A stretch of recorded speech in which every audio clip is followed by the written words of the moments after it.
Bonjour à tous, bonjour à toutes. Voilà, la vidéo d'aujourd'hui, elle va vous parler de quelque chose qui est là, présent dans le cœur d'énormément de gens, mais avec lequel on a énormément de difficultés. C'est le couple, tout simplement. Ici sur Terre, nous sommes dans un monde de dualité. Et à l'époque précise dans laquelle nous parlons maintenant, nous vivons une ère énergétique dans laquelle les dualités, les polarités demandent à s'unir à nouveau. Elles ont été unies, elles se sont désunies, elles vont se réunir de nouveau. Ce sont des grands cycles cosmiques qui font qu'on passe de l'union à la désunion, continuellement. Pourquoi est-ce que je vous parle de ça? Eh bien tout simplement parce que quelque chose me semble vraiment important à conscientiser quand on veut tirer le meilleur de son couple. Alors on peut se mettre en couple pour des milliers de raisons, mais si vous êtes dans une démarche de cheminement intérieur, conscient, si vous êtes dans cette démarche de parfaire ce qu'il y a là à l'intérieur pour faire rayonner cet amour d'une manière consciente, alors vous devez avoir entendu parler ou peut-être être déjà dans un couple qu'on qualifie, à tort ou à raison, de couple divin, de couple sacré. Quand je dis à tort ou à raison, c'est simplement parce que de mon regard, tous les couples peuvent être divins, puisque un couple divin n'est qu'un état de conscience. Donc à partir du moment où votre état de conscience vous permet de percevoir la divinité dans votre couple, alors vous devenez un couple divin. Donc il ne s'agit pas spécifiquement de trouver une personne spécifique, même si quand notre état de conscience individuelle le permet, alors on a tendance à attirer une personne qui rayonne et qui vibre la même chose que nous. Mais indépendamment de ça, votre couple actuel peut se diviniser simplement par le changement de votre regard. Voilà, ça c'est juste pour la petite parenthèse. Maintenant, ce que je voudrais dire, c'est qu'il existe, voilà, pour ceux qui me connaissent, vous savez que Michael et moi, nous sommes en couple maintenant, et que nous accompagnons des gens sur le chemin du sacré, que nous sommes perçus par la plupart des gens comme ayant une chance énorme de nous être retrouvés, que nous vibrons cette lumière, et quand les gens nous regardent, il y a en général quelque chose en eux qui nous renvoie l'image de « waouh, vous apportez quelque chose, votre couple a vraiment quelque chose d'unifié, on sent que vous êtes vraiment dans cette harmonie, etc. » Alors je voudrais juste démystifier ce qui se passe pour que chacun puisse prendre conscience qu'un couple divin, c'est pas de tout repos. Comme dans tous les autres couples, un couple divin demande de travailler énormément de choses. Et j'ai envie de dire qu'à partir du moment où nous sommes dans une grande conscience de nous-mêmes, les challenges que la vie nous envoie, les challenges que la conscience nous envoie, sont à la mesure, à la hauteur de l'amour qui unit ces deux personnes. Donc, si vous ressentez que vous êtes dans un couple où il y a à la fois un partage d'un amour inconditionnel, d'un amour d'une force presque inconnue dans votre vie amoureuse jusque-là, ou que vous avez une façon de vous unir, que ce soit au niveau sexuel ou dans vos conversations, ou simplement dans votre façon d'être ensemble, qui de nouveau a l'air d'être démultipliée par rapport à ce que vous avez pu connaître par le passé, il y a beaucoup de chances qu'effectivement vous soyez dans ce type de couple duquel je vous parle maintenant. Et donc c'est à vous que je parle. Si vous vous reconnaissez, je vous en prie, écoutez ceci. Quand nous sommes dans ce type de couple, et il importe de l'avoir à l'esprit pour tout type de couple, mais dans ce type de couple qui se rapproche très très fort du sacré, il y a un challenge qui est très important. Et ce challenge qui ressort, c'est qu'il n'y a plus possibilité de se mentir, ni à soi, ni à l'autre. Donc, si vous êtes dans ce couple, c'est que vous avez déjà intégré les notions de liberté, les notions d'authenticité. C'est-à-dire que votre façon de donner de l'amour n'est plus attachée à votre ego et ce que vous souhaitez, mais plutôt attaché au respect de cette énergie, de cette conscience qui vibre en vous et qui vous dicte de faire ou de ne pas faire certaines choses. Vous êtes donc dans une logique d'authenticité et vous êtes aussi dans une logique d'amour qui reconnaît que l'autre, son chemin va bien au-delà du couple, que son chemin c'est de se découvrir, de se reconnaître en tant qu'unité, en tant qu'amour et à pouvoir rayonner ce qu'il est à l'extérieur. Si vous êtes là-dedans, vous êtes clairement dans cette conscience que le couple n'est pas la finalité, mais que le couple est le moyen que la conscience utilise pour amener chacun à l'éveil à l'amour, à l'éveil de notre essence suprême, à cette essence d'amour que nous sommes. Donc, si vous avez conscience de tout ça, alors ici maintenant, nous parlons le même langage.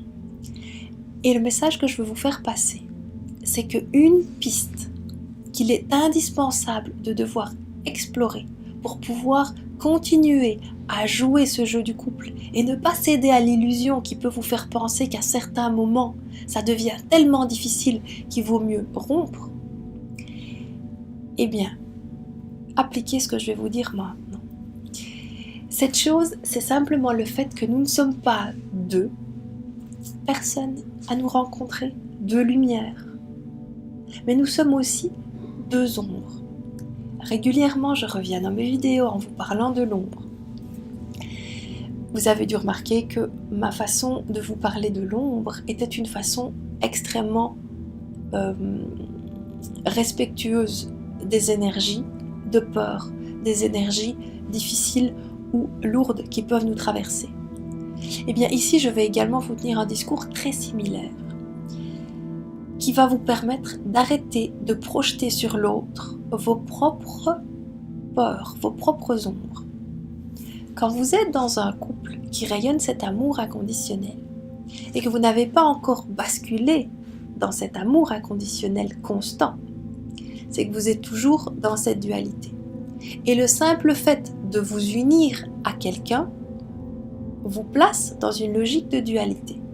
Donc, sachez qu'au plus vous ressentez un amour et une fusion très forte, au plus de l'autre côté, vous avez également, donc vous avez deux lumières qui se connectent. Quand ce sont les deux lumières qui se connectent, vous êtes dans une union tantrique, vous êtes dans quelque chose de l'ordre du mystique, de l'ordre de « je me connecte profondément avec cette énergie d'amour et je me fusionne avec elle ». Et bien, au même moment, vous avez également deux ombres, donc des parties très en souffrance de vous-même qui, elles, sont en train de se faire la guerre. Tout simplement parce qu'elles souffrent et qu'elles sont en train de se partager une énergie vitale pour laquelle il n'y a pas assez de place pour deux. Donc, si vous avez conscience que vous unissez à la fois vos parties lumineuses avec vos parties moins lumineuses, ces parties en souffrance, vos enfants blessés, alors il est tout à fait possible de passer à travers les épreuves et les challenges que la vie vous envoie en tant que couple. D'accord ? Quand vous prenez conscience que cette partie ombre de vous-même ne ressort pas parce que l'autre vous fait réagir, mais grâce au fait que l'autre vous montre qu'elle est toujours là, alors vous arrêtez de projeter sur l'autre la responsabilité de vous faire vous sentir pas bien, de vous faire vous sentir à certains moments dans des états émotionnels vraiment pas agréables du tout. Donc en passant par ce petit renversement de conscience, que quand deux personnes s'unissent, ce ne sont pas deux lumières uniquement qui s'unissent, mais ce sont également deux parties blessées, et bien alors vous pouvez, grâce à ce que le couple fait ressortir, simplement accueillir ces parties blessées et les amener à la lumière de manière individuelle. Arrêtez de croire que parce que l'autre vous met en colère, c'est de la faute de l'autre. Celui qui se met en colère, c'est vous.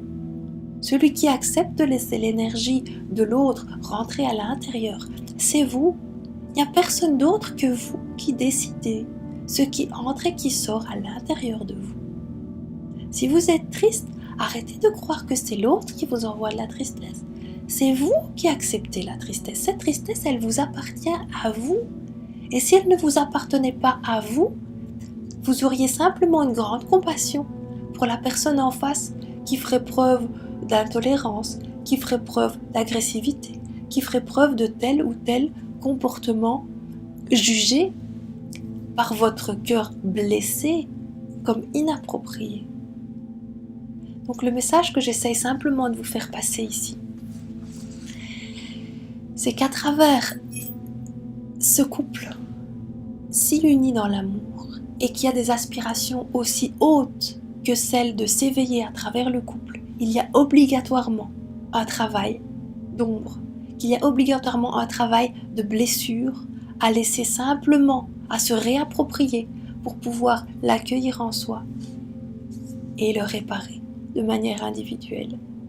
Donc s'il vous plaît, si les difficultés que vous rencontrez dans votre couple vous font penser que ce couple vous détruit plus que ce qu'il ne vous unit, vous fait ressortir des parties de vous-même tellement douloureuses que vous préfériez quitter ce couple plutôt que de rester dedans, dites-vous simplement que tant que votre être intérieur ne vous dicte pas de manière claire de sortir de ce jeu, à deux, c'est que vous êtes au bon endroit, au bon moment, avec la bonne personne, en train de faire exactement ce qu'il faut pour guérir ces parties de vous-même qui ne seraient jamais remontées si vous n'aviez pu aimer cette personne avec cette profondeur.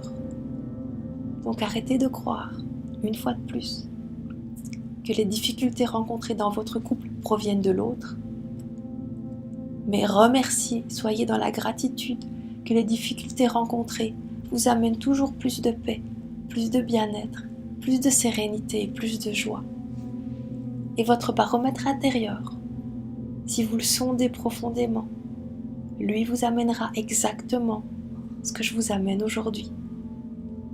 Sachez que nous sommes quatre entités, lumière et ombre, à danser ensemble dans ce jeu de ce couple divin. Et si vous avez conscience de ça, vous reprendrez votre responsabilité et vous pourrez alors faire en sorte que l'amour, la tolérance, la paix rayonnent dans votre quotidien. Car au final, c'est grâce à l'autre et à cet amour que vous lui portez que vous pouvez enfin révéler la lumière de ce que vous êtes et guérir les blessures qui n'auraient jamais été guéries sinon.